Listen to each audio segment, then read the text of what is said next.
Good afternoon, everyone. Welcome to my first public talk.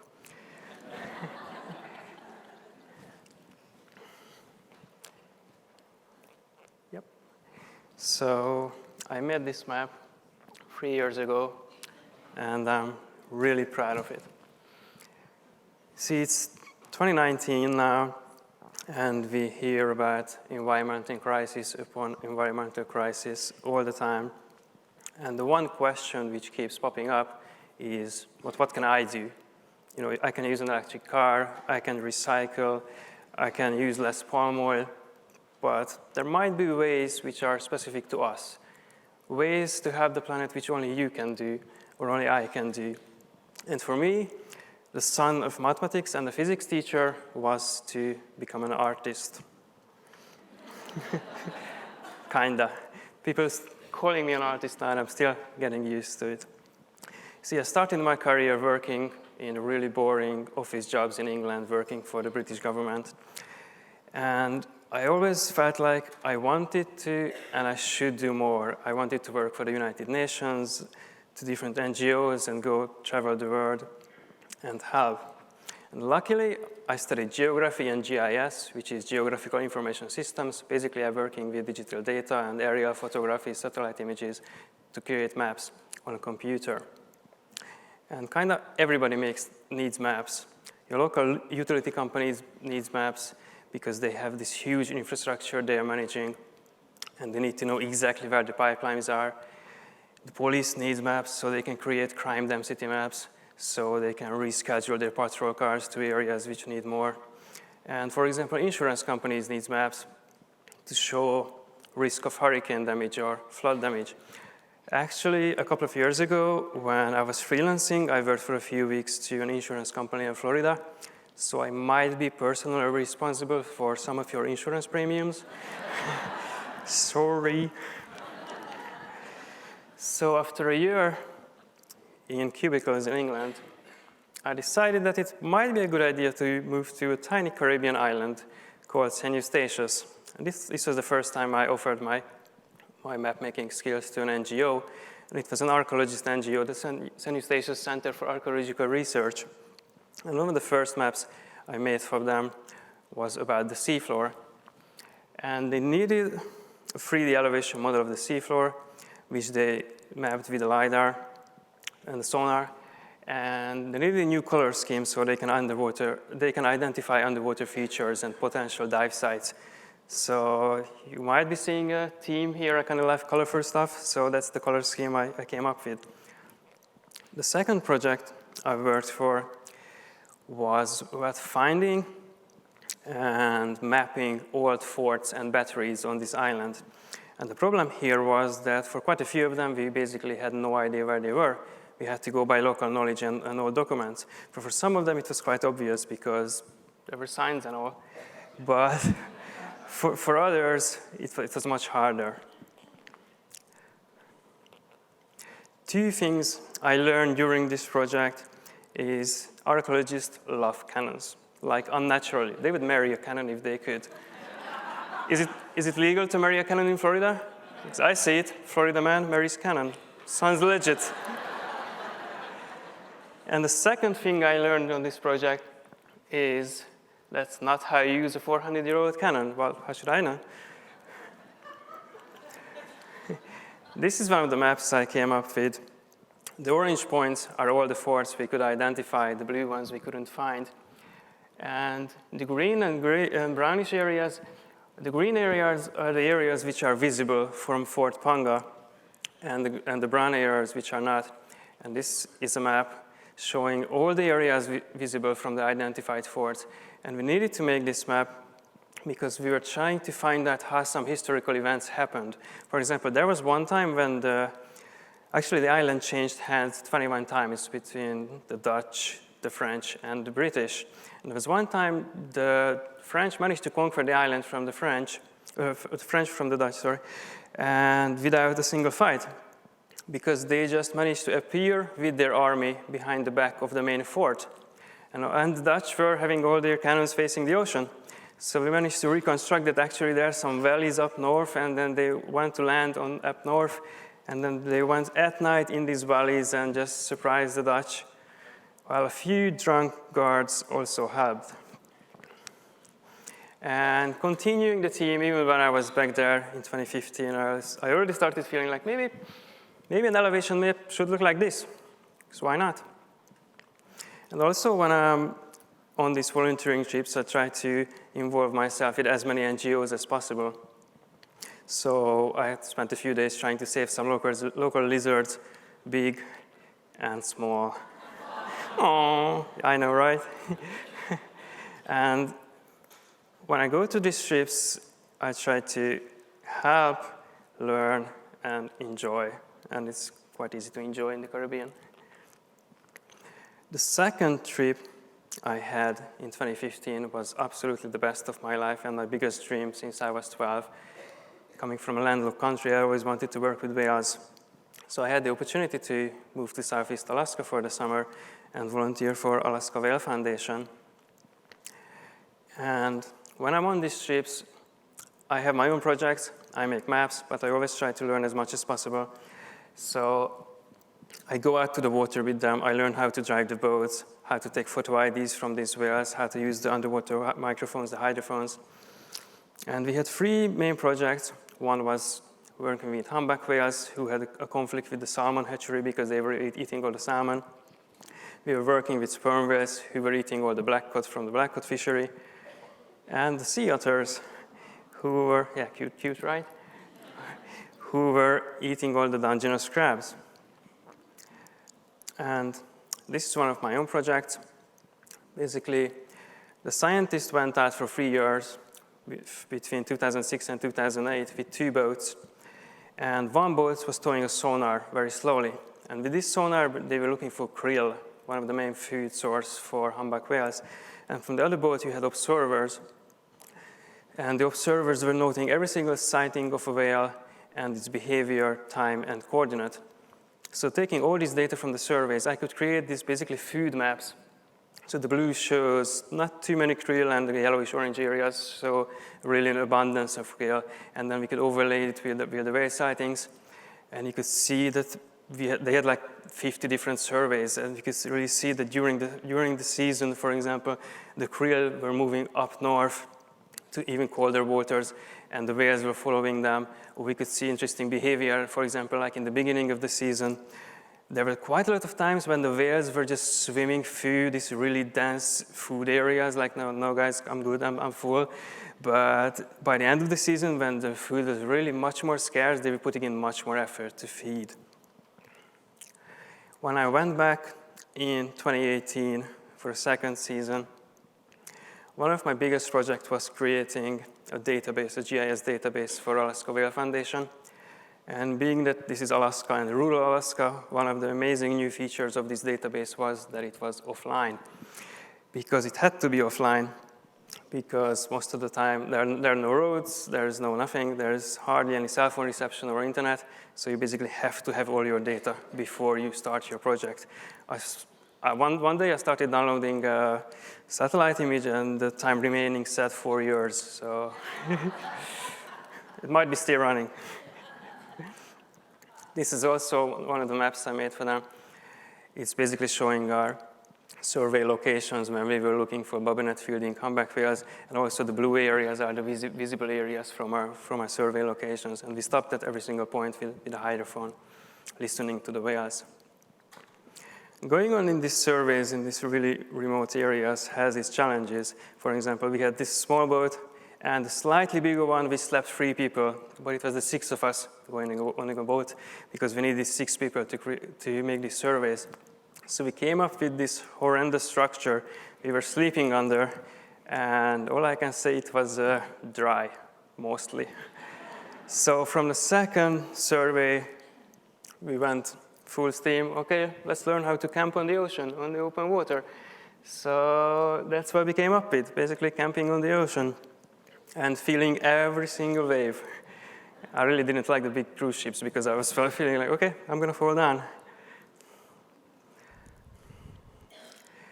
When we go on these surveys, looking for the whales, especially the bobbinet feeders, it's it's really hard because you're trying to identify the individuals by taking photographs of their flukes on the side of them, because that's basically their fingerprints. So every time they come up, you only have a minute or two to position your boat behind them, and you're not allowed to go between 100 yards. So sometimes we are lucky because they come up quite close to us. Right here?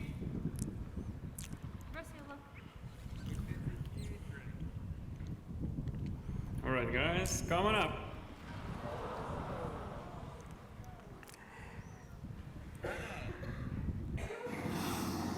And sometimes we are even more luckier. We never approach them, so as we don't harass them, but sometimes they just choose to come up right next to our boat. And these days are truly special. They're basically like 5 meters from the boat and double the size of our boat.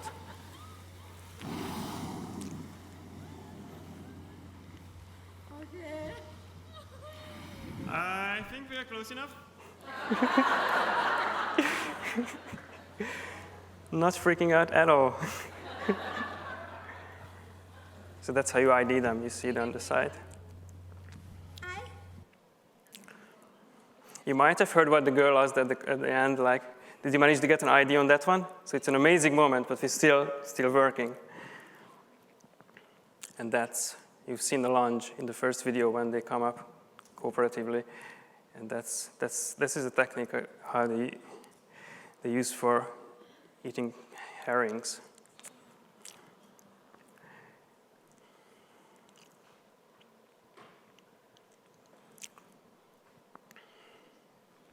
And this is absolutely the best office I ever had. Leaving those cubicles in England was absolutely a good idea. This is not our field station, obviously. We are a bit more sophisticated than that, but we spent the whole week in an uninhabited island group called the Brothers, and we could stay there because it was the only area without any bears or any wolves. So basically that was my office for a whole week. We had food and all the equipment in those boxes, so we needed to take it apart for the night. And that's where I lived. Someone mentioned bears. That's about a couple of meters in front of our front door at the research station.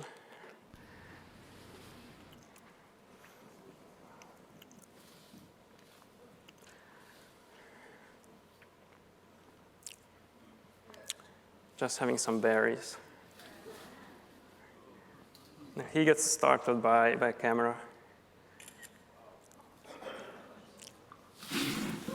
Easy, boy.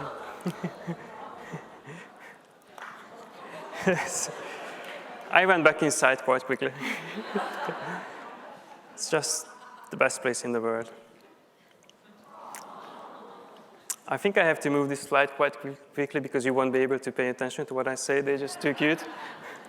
So my last big project was, I thought like maybe it would be a good idea to move to Indonesian Borneo, to a rainforest, to an orangutan hospital for 6 months. So that's what I did. It's in Borneo, and International Animal Rescue bought small parts of the rainforest. They divided it up to small islands, and they put rescued orangutans there. These orangutans, usually very young ones, they come in when they lose their mothers and they couldn't be able to feed for themselves. And they usually lose their mothers due to forest fires or other kinds of human conflict. And when they are ready, they stay here in this hospital and rehabilitation center for around when they are like 6 or 7 years old, as they would with their mother, and when they are ready, they are released back into a national park. That's some images from the clinic, because they were not having their mothers, their immune system is much weaker, so we had quite a lot of medical emergencies.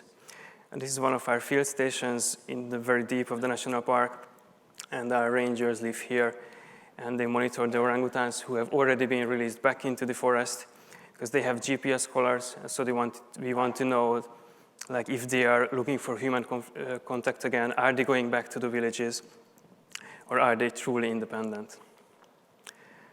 The styles and types of maps I made here were, for example, reforestation maps, or maps about home ranges of the orangutans, so see where they went in the forest, and then overlaying all the home ranges of different orangutans could really show us which were the parts of the rainforest we really need to protect, and we could use these maps to lobby the Indonesian government. We also made maps about illegal logging, illegal mining, and palm oil plantations.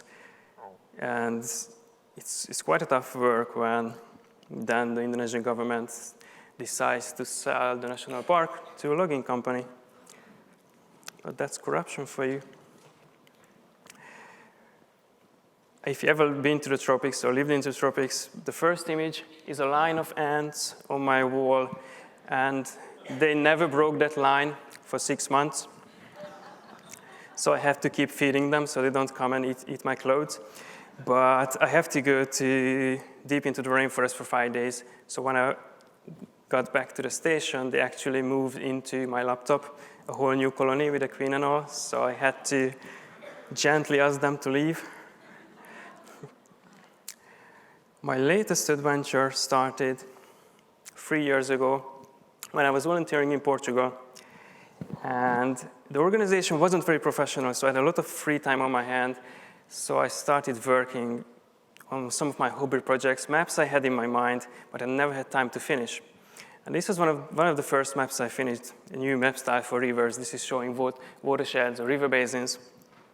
And I shared this online, and it kind of exploded immediately and unexpectedly. Like within 2 weeks, there were dozens of articles about this map. And I remember one of my first big articles was shared on social media 800,000 times.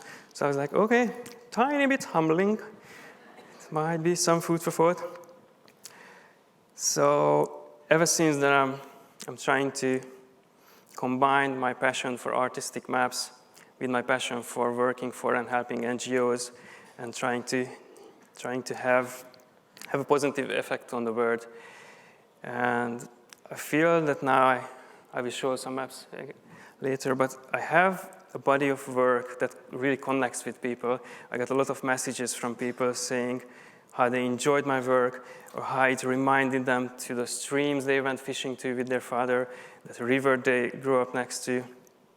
And a lot of my maps now are in classrooms, so it truly is a humbling experience.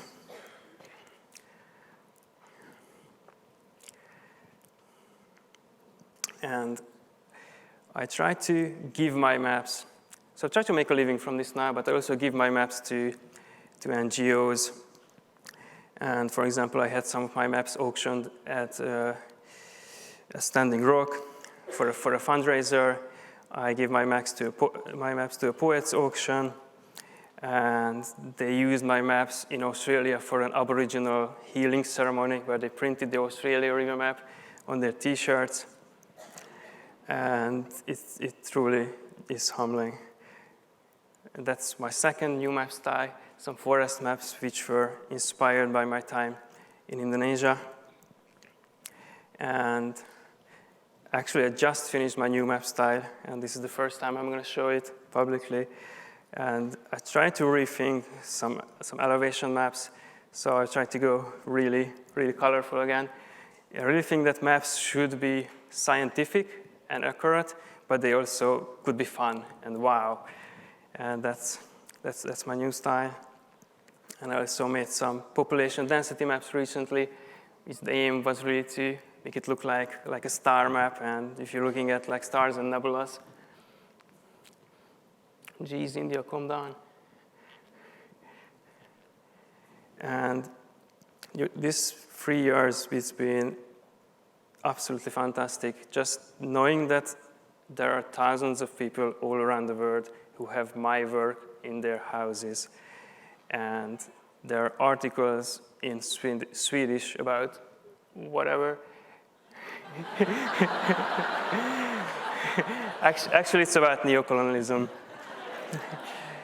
And they just exhibited some of my maps in the Biennale de Pisa. It was on CNN. And most importantly, it's on this caravan.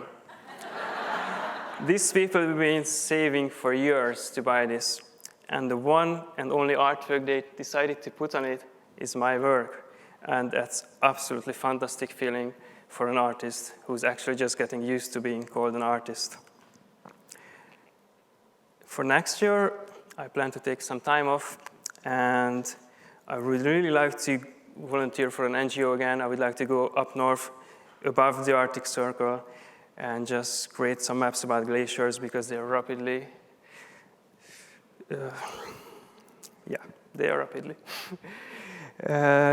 we're rapidly losing them. And I like to create some really artistic maps about them to truly show their beauty while we can. Thank you.